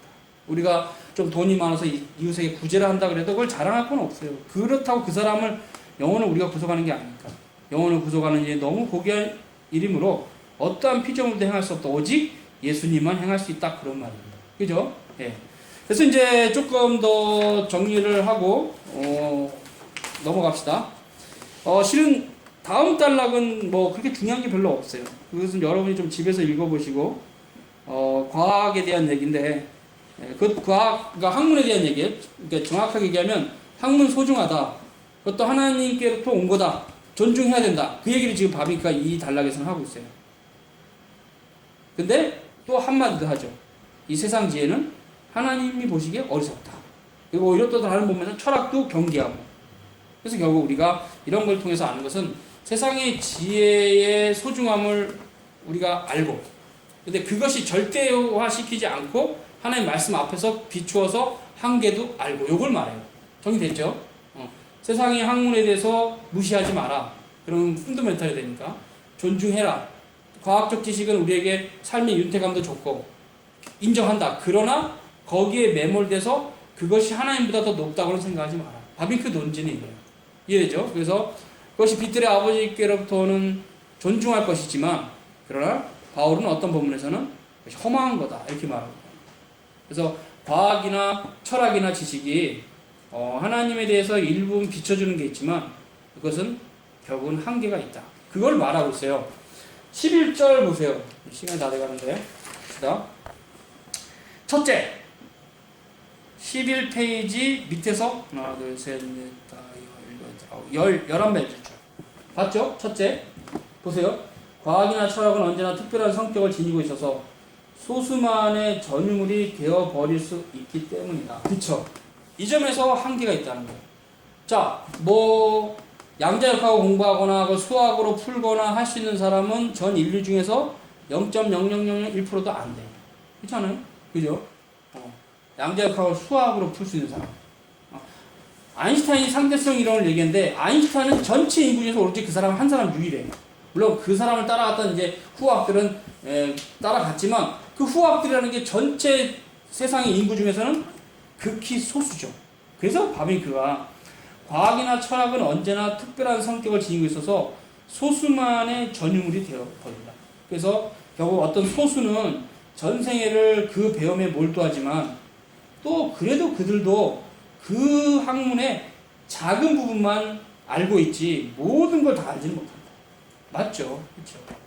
어떤 예를 들면 어떤 뭐 의학을 또 아는 분들, 의학 분과가 있으면 여기는 뭐 비뇨기과, 여기는 뭐 안과, 그러면 안과 아는 의사들은 이제 비뇨기과 잘 모를 수 있잖아요. 신경경식과 잘 모를 수 있고. 그 한 인체에 대해서도 분과로 나눠진 순간에 다른 분야는 모를 수 있는. 이게 인간의 한계예요. 그래서 전생애를 그 소수들도 각자 자기 분야를 공부하지만 자기 분야를 벗어난 순간 문외한이다. 그 얘기를 하는 거예요.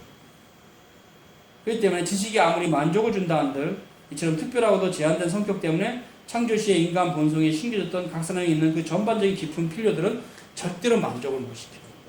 과학이 인간을 만족시킵니다. 둘째, 철학도 세트의 시기가 지나면 반드시 다시 부흥기를 접어들지만 언제나 비범하고도 과장된 기대를 갖고 출발한다. 근데 이거는 지금요, 과학이 그래요. 옛날 시대는 철학이 그랬는데 지금 과학이 너무 제 식으로 좀 표현하고 싶습니다. 건방져. 그런데 어른들이 와서 싸가지가 없어, 과학이. 하나님의 영역을 막 넘봐. 저는 그런 부분에 있어서 일단 이건 신학자들이나 뭐 기자의 몫이다. 그 과학자들의 어떤 사고에 대해서 지적을 반드시 해줘야 돼. 너희들이 아직 모른다. 그 너희들이 알고 있는 것도 우주의 비밀에 극히 일부다. 겸손하라 이렇게 해줘야 되는데 실은 가장 교만했던 시기는 18세기입니다. 그 고전역학인데 뉴턴이 시간은 영원하고 공간은 무한하다 이 말을 툭 내뱉으면서 신의 존재에 대해서 무시해버렸어요. 신은 우주다. 범신론자예요. 뉴턴은. 나중에 이제 아인슈타인의 상대성 이론을 깨져버렸지만 아인슈타인이 그 말을 했죠. 뉴턴의 이론은 우리처럼 이렇게 거시 세계에 있는 사람들한테는 맞는데 나노 세계로 들어가면 틀린다. 뉴턴의 말이 틀렸어요. 이제 왜 뉴턴의 철학, 그러니까 과학을 고전역학이라서 이제는 제껴요. 고등학교 교과서에 나올지 모르지만 이제 과학자들, 물리학자들 그거 공부 안 합니다. 그냥 대충 이제 서베이에서 입문 정도로 공부하죠. 지금 양자역학이나 뭐 그렇죠. 다른 어떤 특히 뭐 히스 입자율 최첨단의 과학이라는데 그런 형태로 지금은 다른 형태의 과학이 발전하고 있기 때문에 지금 과학은 그때보다 겸손해졌긴 하지만 그때 잃어버린 하나님을 지금 다시 찾지 못하고 있어요. 유럽이. 이게 좀 우리에게도 그런 것들이 있어서 한국의 좀 과학자들은 신학을 좀 제대로 공부하고 과학을 통해서 좀 하나님의 존재를 최소한 그들이 믿지는 않아도 없다고 니들 말하지 말라라고 말할 수 있는 좀 그런 학문을 했으면 좋겠어요. 그래서 뭐 여러분 자녀 중에서 누가 과학자가 나온다면 개혁신학을 제대로 공부하고 과학을 함으로 과학자들이 그 사람의 논문에 신이 없다고 반박을 못하는 정도 수준, 딱 거기까지. 있다고도 확정을 못하지만 어차피 없다고도 확정을 못하게 할 수 있는 그 정도 수준이면 좋게요.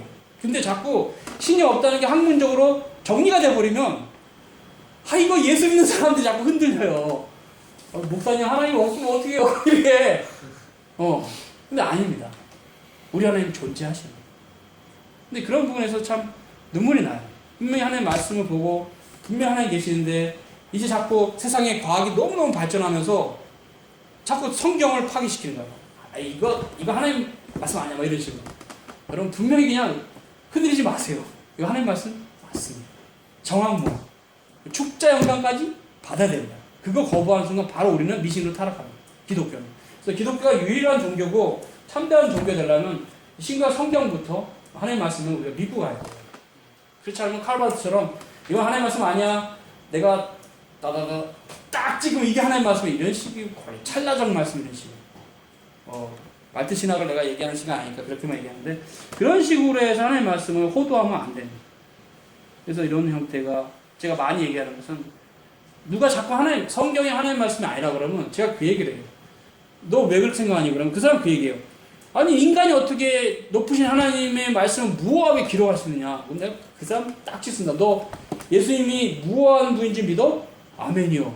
근데 마리아는 그렇지 원죄가 있는 분인데 물론 구속받아서 이제 원죄가 없었지만 마리아가 유효한 인간인데 어떻게 무호한 예수님을 탄생시켰어? 그게 딱 한 순간 할 말은 없어. 예수님을 진실하게 믿는 사람이라면 성경의 무호성을 부인할 수 없어요. 네. 예수님이 죄가 없으신 예수님이 죄가 있는 마리아 태에서 나왔다. 성령. 그렇기 때문에 성경도 기록자는 바울은 죄인이지만 기록할 때 성령께서 간섭하셔서 무한 말씀을 주십니다. 유한 마리아에서 태어난 예수님의 무호성을 믿는다면 유한 사도들이 기록한 성경의 무호성도 믿어야 됩니다. 둘 중에 하나는 같이 갑니다.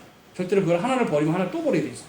근데 그걸 모르고 예수님의 무호성을 믿는 자들이 성경의 무호성을 안 믿는 사람들이 많아요. 저 통합 측에. 근데 안 됩니다. 많아요 진짜. 비장측은 더 많죠.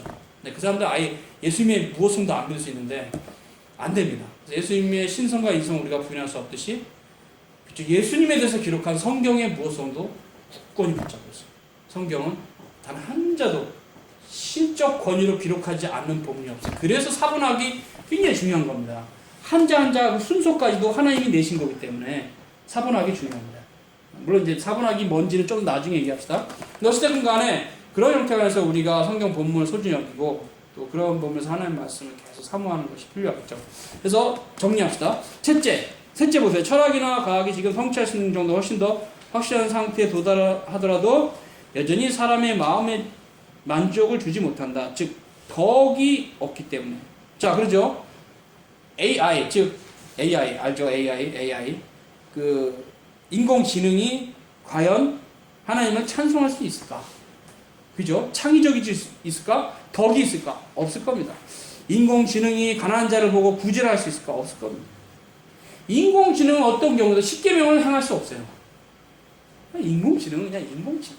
차를 운전하고, 그쵸? 그 차를 조립하고, 그죠? 그 뭐 대국 할 때 뭐 술을 써가지고 이기고 이 정도 할 수 있지. 십계명을 이해하고 십계명을 따라갈까요?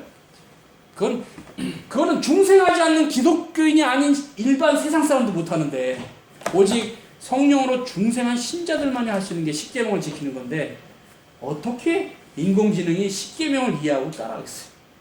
하나님이 존재한다는 거예요. 과학이 발전할수록 오히려 우리는 우리 주님이 그런 과학의 발전을 통해서 자신을 계시한다고 일반 계시를 통해서 이렇게 이해할 수 있어요. 역설적으로. 그래서 우리는 하나님의 존재를 더 믿어야 됩니다.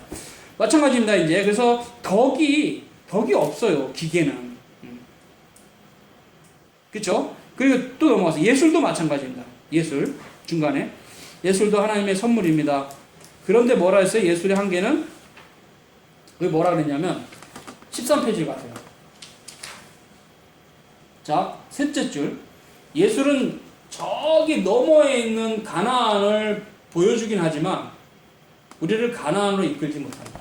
그렇죠? 그래서 예술에 빠진 사람 있잖아요. 음악에 빠진 사람들은 좋아해요. 음악 되게 좋아해요. 음악만 이렇게 들어도 천국을 느껴요. 뭐 이런데 근데 그럼 니네들이 가나안으로 들어가냐? 아니, 멀리 가나안은 보여줘. 예술이. 아름다운 예술품, 뭐 피카소의 그림이나 어떤 그런 그림들 보면은 멋있다. 이렇게 볼 수 있겠죠. 샤가 이런 것들. 기억이 안 나는데 그런 화가들의 그림이나 또 좋은 음악들, 베토벤의 어떤 음악들을 들으면 그쵸? 정말 우리 현실에서 찌든 현실을 좀 씻어주고 마음에 정함이 주죠. 근데 바비가 잘 얘기했어요. 예술은 이상과 현실 사이의 간격을 좁혀줄 수 없다. 예술은 저기 너머를 우리 현 세상의 여기로 만들 수 없다. 예술은 멀리서 가나안의 영광을 보여주기는 하지만 우리를 안내하여 그 나라로 들어가기는 할 수가 없다. 예술은 다만 이상적으로 이 음악을 들으면 좋겠다 이런 음악 속에 살았으면 계속. 근데 현실로 돌아오면 아니야 또 엄마가 또 나한테 또 막 잔소리하네. 엄마하고 싸우죠. 그거예요 바로. 좋은 음악을 듣고 순간 마음이 좀 부드러졌는데 엄마가 잔소리 한마디 딱 하는 순간에 5초 만에 모든 은혜를 다 까먹어. 엄마의 잔소리에. 예술은 결코 우리를 하나님에 인도하지 못해. 하나님의 말씀으로 거룩하게 돼서 말씀으로 성숙해져 간다면 그쵸.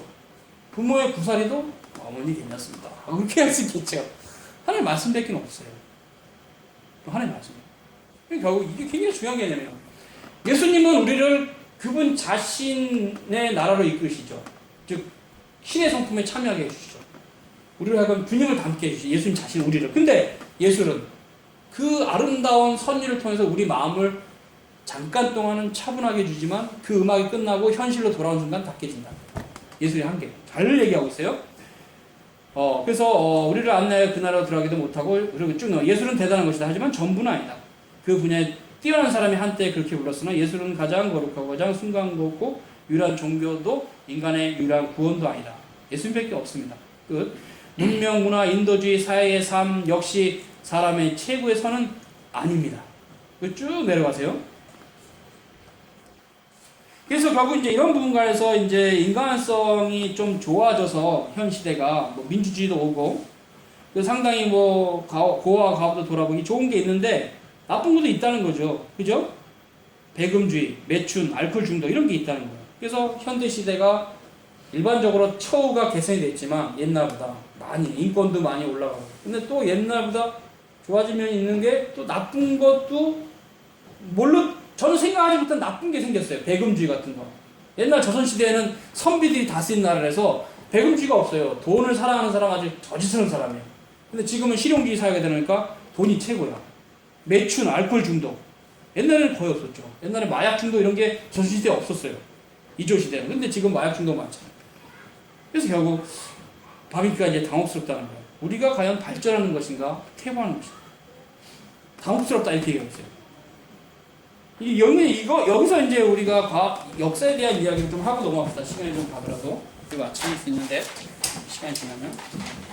바빙크의 이런 얘기를 통해서 개혁주의 역사가는 뭐냐? 개혁주의 역사가는 첫째, 발전사관이 아닙니다. 발전사관이 아니에요. 발전사관. 그래서 개혁주의 역사가는 발전사관이 아닙니다. 발전사관은 뭡니까? 역사는 디벨로핑. 뭐 한다고? 발전한다. 이게 세상적인 세상의 역사관이에요. 특히 누가 이거를 계몽주의 사상가 중에서 처음 주장했냐면 헤겔입니다. 헤겔은 역사가 바로 히스토리가 바로 디벨로핑 발전하는 신이다. God. History is God. Developing God. 그랬어요. 범신론자예요. 헤겔이 이제 발전사관을 얘기했어요. 헤겔이 철학으로. 아쉽게도 이것을 역사에 적용한 사람이 아놀드 토인비입니다. 토인비 들어봤죠? 아놀드 토인비. 그분이 도전과 응전이라는 그런 논리를 가지고 헤겔의 변증법, 즉 정반합, 정이 있고 반이 있으면 합이 있다. 요 합이 이코로 정인데 또 다시 또 반이 생길 거다.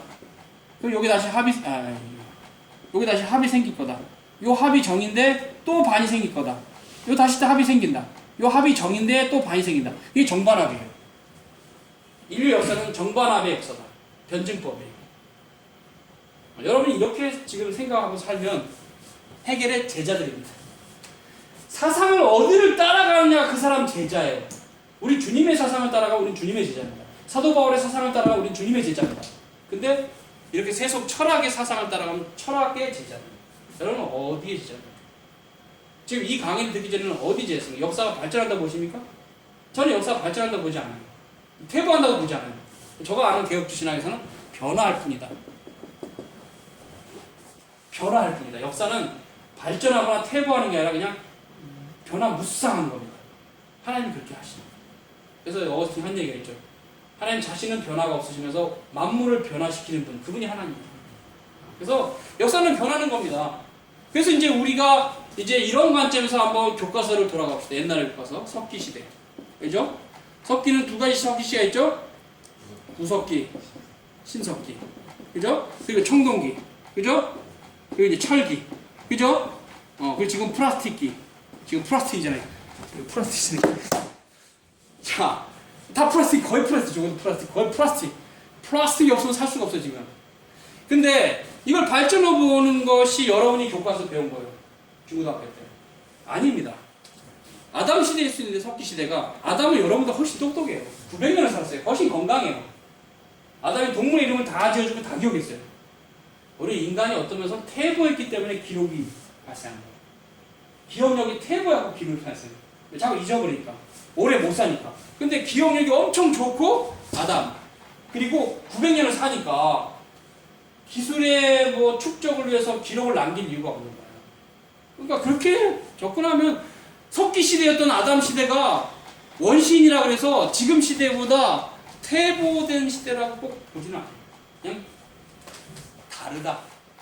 석기 시대랑 청동기랑 철기는 그러니까 시대가 디퍼런트. 각 시대는 디퍼런트하지 발전으로 보면 개혁기는 아니에요. 개혁기는 발전 상관 없어요. 변화. 역사는 변화는 거죠. 하나님 어디에 이끄실지 몰라요. 그러나 물론 전진하는 하나님 나라에 있기 때문에 결국 종말로 이끄시겠죠. 그러나 역사를 발전을 보기 시작하면 예수님은 우리부터 2000전에 태어나신 분이니까 상당히 구닥다리가 돼요. 예? 바울의 가르침도 지금부터 2000전의 가르침이니까 구닥다리가 된다고. 그렇기 때문에 우리가 역사 발전주의를 채택하면 마음속에 어떻게 되냐면 신학 전체가 망가져요. 그래서 지금 개혁주의 신학이 활성화가 안 돼요. 무슨 말이죠? 에이, 저도 신학교 갔을 때 그런 학생들 많이 만나봤어요. 자, 대전사 뭐 아우 17세기 아우 꼭 구닥다리 신학 아니냐. 이제는 21세기 진짜 발전된 이런 두날개로 가야지. 아, 쪽팔리게 구닥다리 개혁주의를 그럼 야 진짜 방법론을 신학이라고 말하면서 그게 발전된 신학이라는 식으로 웃기는 사람이 있어요. 완전 단세포들. 그리고 그 정도로 역사 발전주의 사관이 많이 지금은 일반 세상도 교회도 잡혀있기 때문에 자꾸 옛 선인들의 정말 훌륭한 그 가르침을 무시합니다. 근데 실제로 우리가 이거는 기독교와 관계없지만 공자님이나 맹자님 떠나서 지금 정약용이나 이런 분들의 지복유서나 이런 책들의 글도 한번 보면 배울 점이 있어요. 그래서 뭐 누가 이걸 저는 받지는 않는데 목사라 하기 전에 정약용의 목민심서를 읽어봐라 그런 말 하는 사람이 있어요. 왜 그러겠어요? 그만큼 그 목민심서를 읽으면 백성의 마음을 알아서 그렇게 그 지방을 다스렸던 수령의 올바른 삶을 이렇게 지침해 준다는 얘기거든요. 그러니까 우리가 옛 선인들의 가르침이 불필요하다는 식은 굉장히 위험한데 역사 발전주의는 그렇게 봐요. 역사는 발전했으니까 이전 것은 필요가 없다고. 근데 실은 제가 아는 칸트의 철학도 헤겔의 철학도 소크라테스와 플라톤과 아리스토텔레스 철학을 넘어가지 못합니다. 그래서 철학은 이미 고대 철학에서 다 완성이 된 거예요. 다만 그 이후에 칸트 철학이나 헤겔 철학은 여기서부터 계속 다른 각도로 변화해 오고 있어요. 그것을 이제 완전히 180도 뒤집어 버린 사람들이 바로 누구냐면 포스트 모던주의. 나중에 또 포스트 모던도 한 번 더 공부할 때가 또 올 수도 있는데 그 사람들이 바로 지금까지 쭉 역사적으로 발전된 나름대로 쭉 흘러온 철학을 완전 뒤집어 갖고 달리 보기 시작했어요. 그게 포스트 모던이거든요. 근데 그것도 뒤집어 보면 포스트 모던의 아버지가 칼 막스고 칼 막스의 아버지가 헤겔이고 헤겔의 아버지가 칸트고 칸트의 아버지가 데카르트고 뉴턴이에요. 그러니까 뉴턴과 데카르트 이전이 토마스 아퀴나스. 보면 다 보이는데 그 족보들이 뭘 새로운 거라고 아니에요. 그리고 그 토마스 아퀴나스 철학의 위로 가면 스콜라로 지나가면 이제 결국 뭡니까? 교부는 그죠? 교부는 이제 우리가 기독교니까 빼고 휙 올라가서 스토아나 그죠? 에피쿠로스나 이 위전의 뭐 그런 플러스나 아이스를 가거든요. 그럼 결국 소크라테스가 서양 철학에서 중요한 분이니까 거기서부터 시작돼요. 이런 간단한 역사들도 공부를 안 하면 이런 사람들 포스트 모던 학자들이 뭘 지금 헤매건지를 못 봐요. 근데 여러분이 포스트 모던 철학에서 배울 점이 있습니다. 저도 배울 점이 있었고, 근데 이제 한계점도 꼭 봐야 돼요. 하나님 말씀에는 세상에 어떤 학문도 한계점이 없는 건 없다. 이렇게 제가 말할 수 있어요. 그래서 제가 분명히 말씀드린 것은 하나님 말씀은 어떤 특별한 학자만 공부할 수 있는 게 아니라 모든 신자가 공부할 수 있다. 믿음으로. 주님을 사랑하는 마음. 여러분 절대로 뭐 목사님 그럼 제가 철학자가 되야 되니까 아니에요. 그냥 철학은 그냥 여러분이 그냥 상식적으로만 보고 끝내고 여러분은 성경 갖고는 세상의 어떤 사람도 그러니까 자유주의 신학자도 여러분에게 이길 수 없는 믿음의 마음으로 보는 성경의 해석이 최고입니다. 응? 무슨 말 있죠? 그래서 자유주의 신학자들이 뭐 성경 하나님 말씀 아니다 제끼고 여러분이 스스로 하나님 말씀 붙잡고 가면 아무도 여러분 못 이겨요.